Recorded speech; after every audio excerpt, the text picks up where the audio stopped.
Hello दोस्तों, my YouTube channel excellent classes पर आप लोग का स्वागत है। आज हम आप लोग के लिए बिल्कुल ही शानदार क्लास लेकर आए हैं जो व्याकरण का क्लास है। ठीक है, आपको बिल्कुल जीरो लेवल से लेकर हीरो लेवल तक के ग्रामर को बताया जाएगा।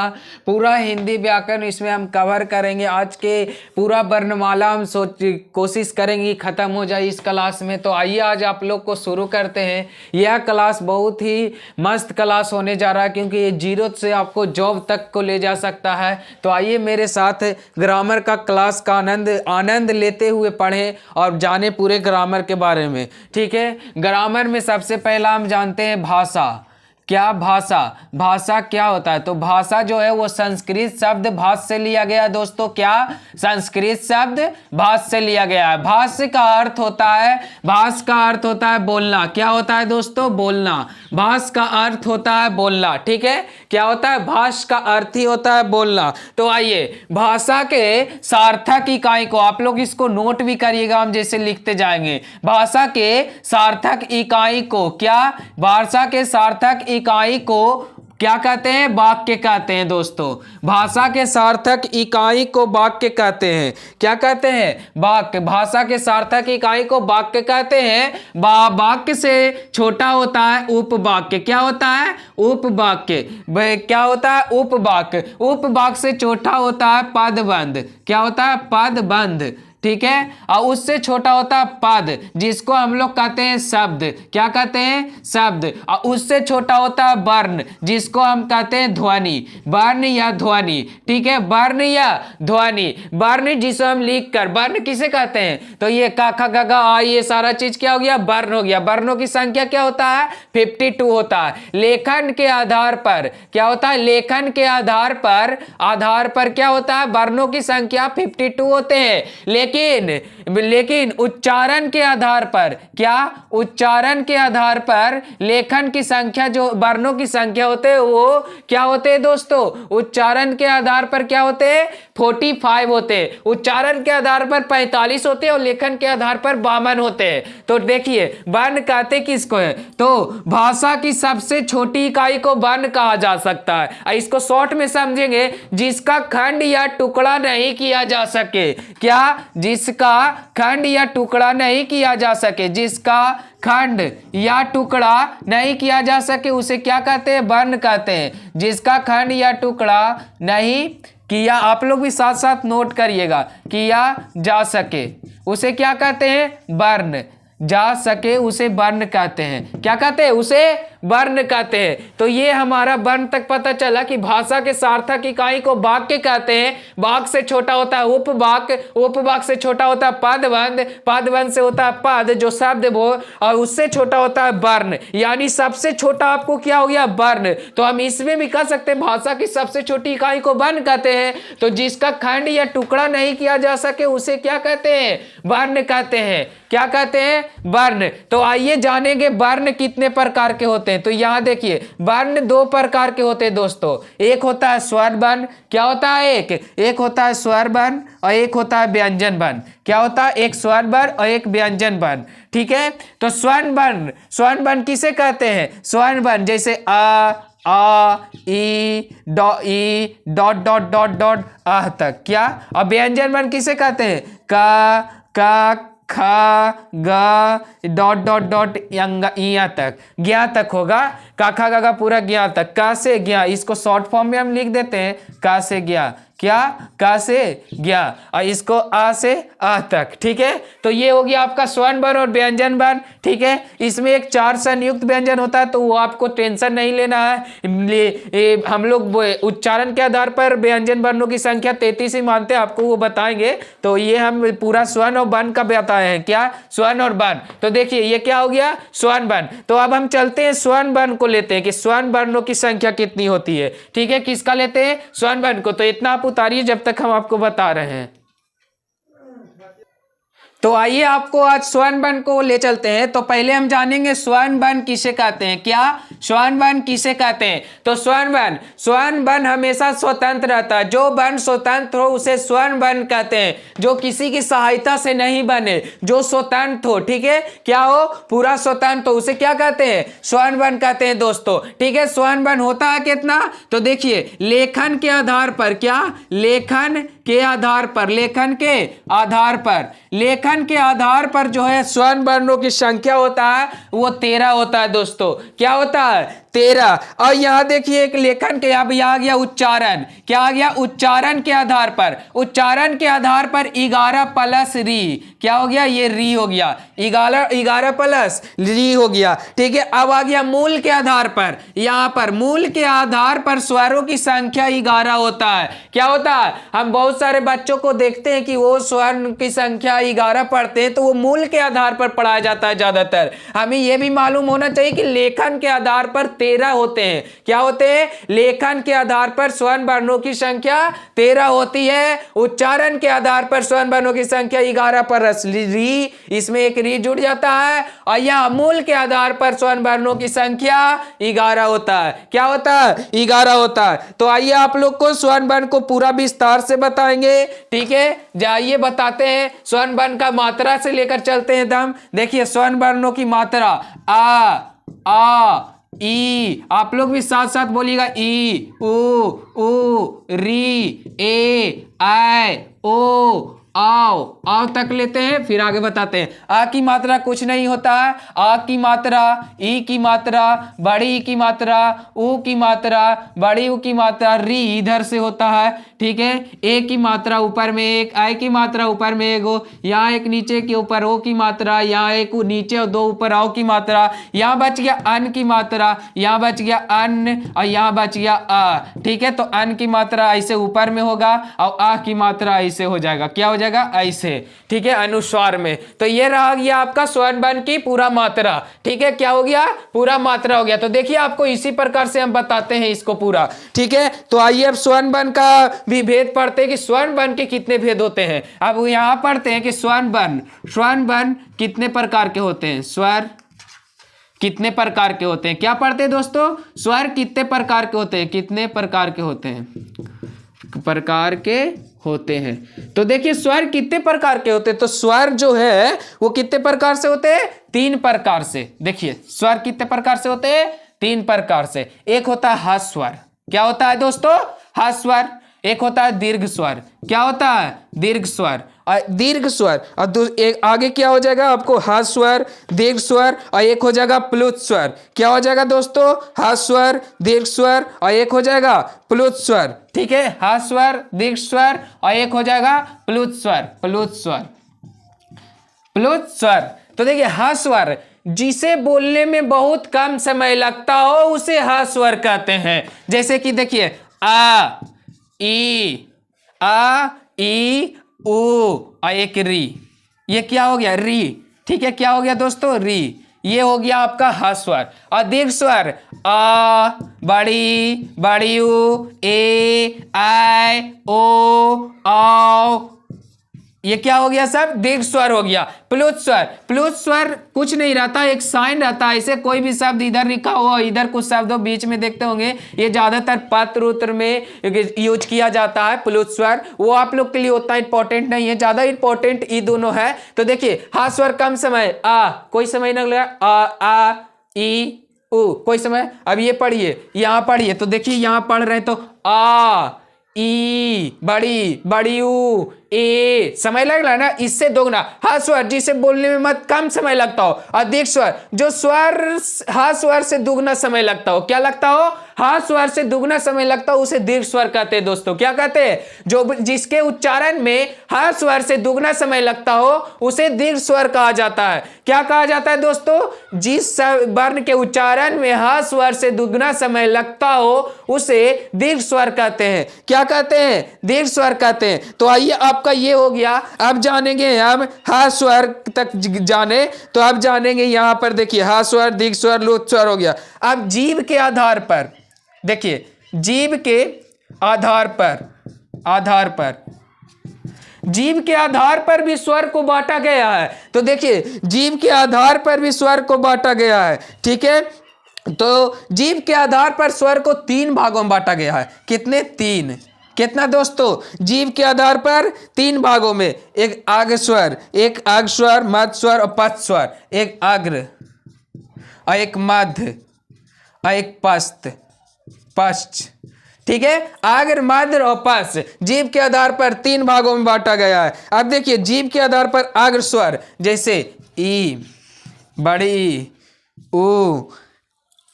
ऊ नहीं होगा, ए, आय, री, ठीक है। और मध्य के आधार पर खाली आ हो जाएगा, ठीक है। क्या हो जाएगा? आ। और पश्च के आधार पर हो जाएगा, देखिए यहाँ पर बड़ी ऊ हो जाएगा, यहाँ पर बड़ी ऊ के बाद ओ हो जाएगा, यहाँ पर आ हो जाएगा। जैसे देखिए एक छोटा सा एग्जांपल, जीभ के आधार पर अग्र स्वर जिससे हमें अगला जीभ उठता हो, क्या अगला जीभ काम करता हो, जीभ का आगे वाला भाग, क्या अग्र स्वर, जीभ के अग्र स्वर। जैसे ई बोलने में देखिए हमको प्रेशर पड़ता है, ये क्या अगला जीभ पर ई बोलते हैं, तो ए अगला जीभ काम कर रहा है।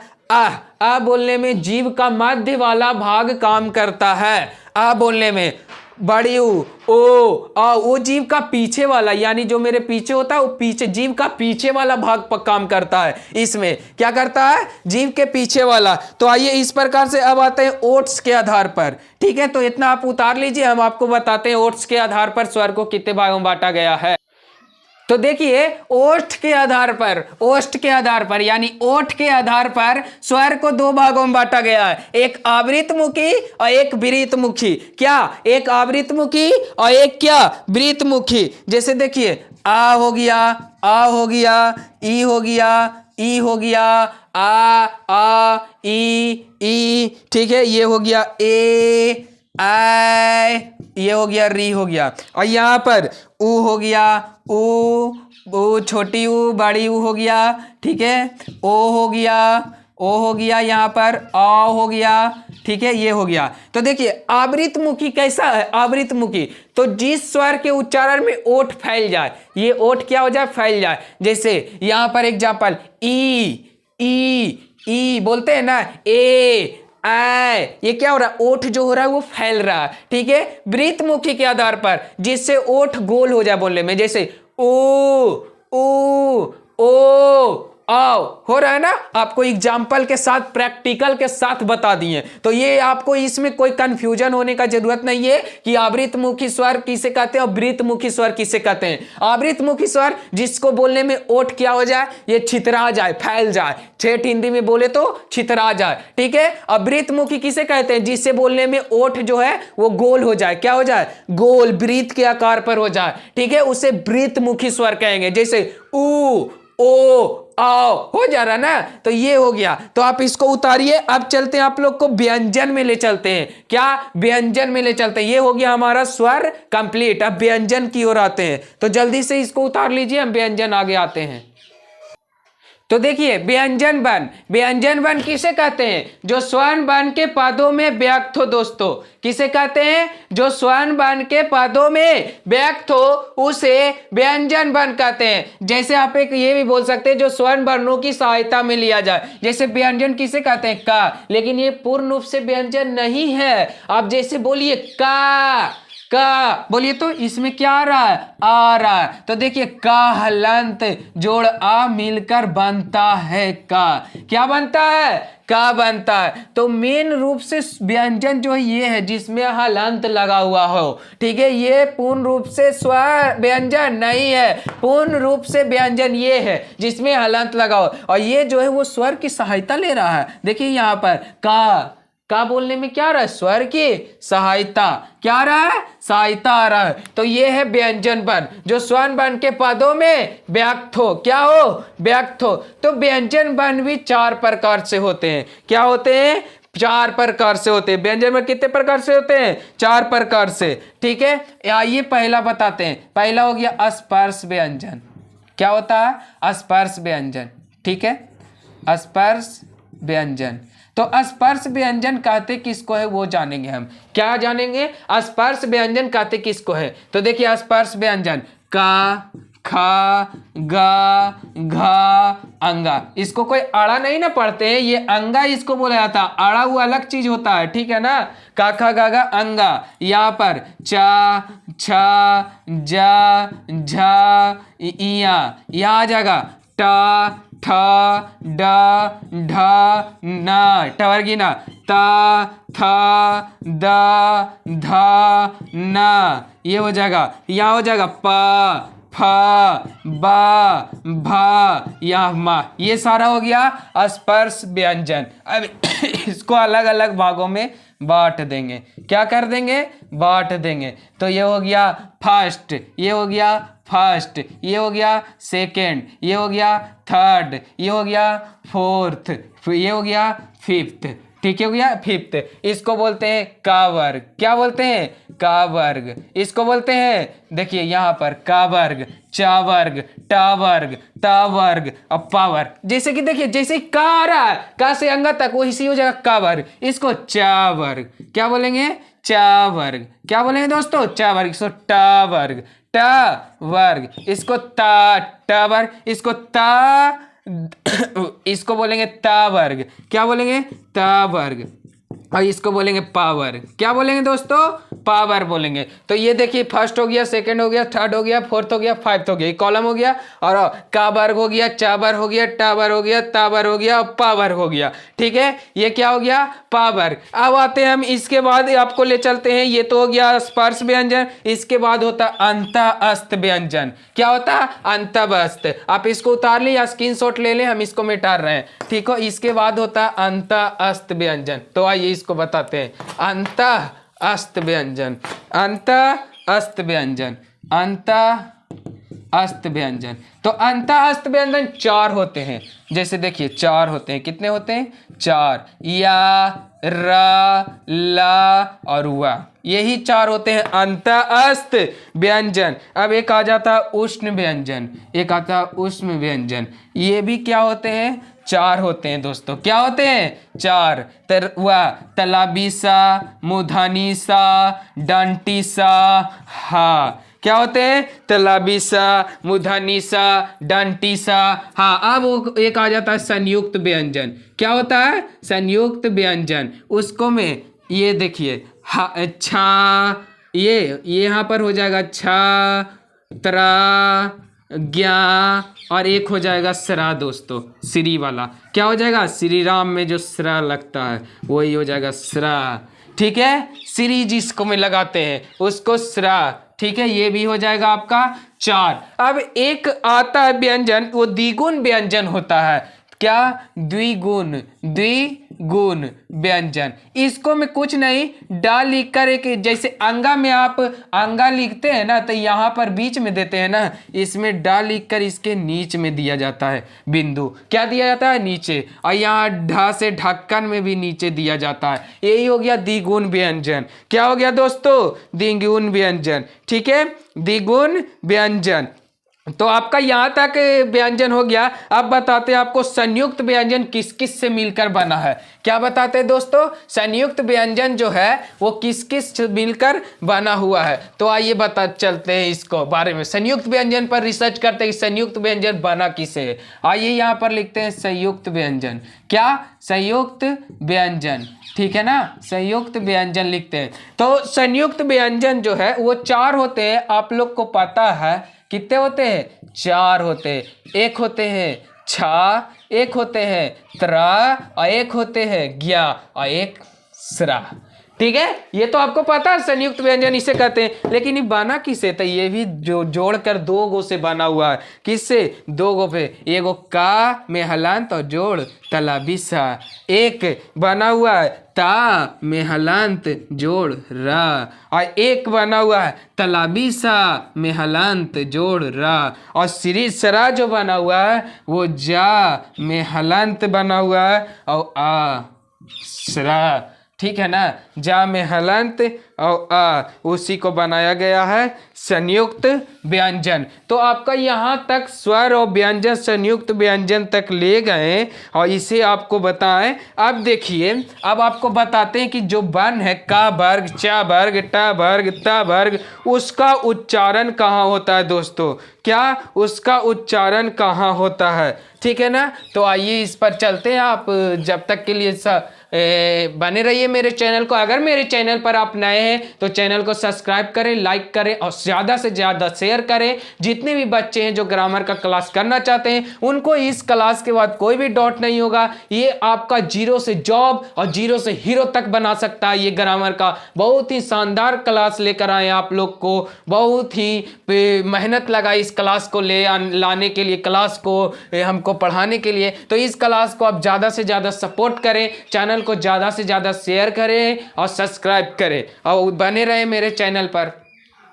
तो दोस्तों आज आप लोग को यहीं पर मिल रहा है उच्चारण स्थान। क्या मिल रहा है? उच्चारण स्थान देखने के लिए। वैसे जितने बच्चे जिनको उच्चारण स्थान के बारे में पता नहीं हो वो जान जाएंगे। जैसे का वर्ग, का वर्ग का उच्चारण स्थान कंठ से है। क्या से? कंठ। जैसे देखिए का, ख, ग, घ, अंगा, आ, ह, ठीक है ना, ये क्या है? कंठ से। इसका उच्चारण स्थान कहां से आता है? कंठ से। तालु से, देखिए तालु यानी जीभ से। चावर, चा, छा, ज और यहाँ पर ई, बड़ी, या और तलाबी सा, ठीक है। आ गया यहाँ पर मूर्धन्य से, मूर्धा से।